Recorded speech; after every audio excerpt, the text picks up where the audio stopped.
மனுஷர் முன்பாக என்னை மறுதலிக்கிறவன் எவனோ அவனை நானும் பரலோகத்தில் இருக்கிற என் பிதாவின் முன்பாக மறுதலிப்பேன்.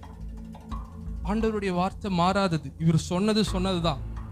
எந்த நேரத்தில் இது மாறாது. மனுஷருக்கு முன்பாக நீ என்ன மறுதலிச்சா நான் பிதாவுக்கு முன்பாக மறுதலிப்பேன்.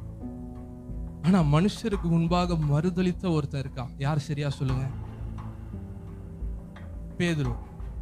பேதுரு மனுஷருக்கு முன்பாக மறுதலிக்க மட்டும் செய்யல, சபிக்கவும் சத்தியம் பண்ணவும் செய்தான்னு வேதம் சொல்லுது.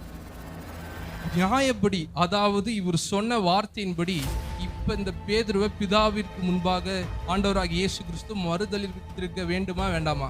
தெளிவா சொல்லுங்க. மறுதலித்திருக்கணும். ஏன் தெரியுமா பிதாவுக்கு முன்பாக இயேசு மறுதலிக்கல? ஏன்னா சிலுவை அப்பதான் நடந்துச்சு. நடந்து முடிஞ்சதுக்கு அப்புறம் இவன் மறுதலிச்ச பாவத்தை ஆண்டவராகிய இயேசு கிறிஸ்து சுமந்ததுனால இப்ப இவனை பிதாவுக்கு முன்பாக மறுதலிக்கல.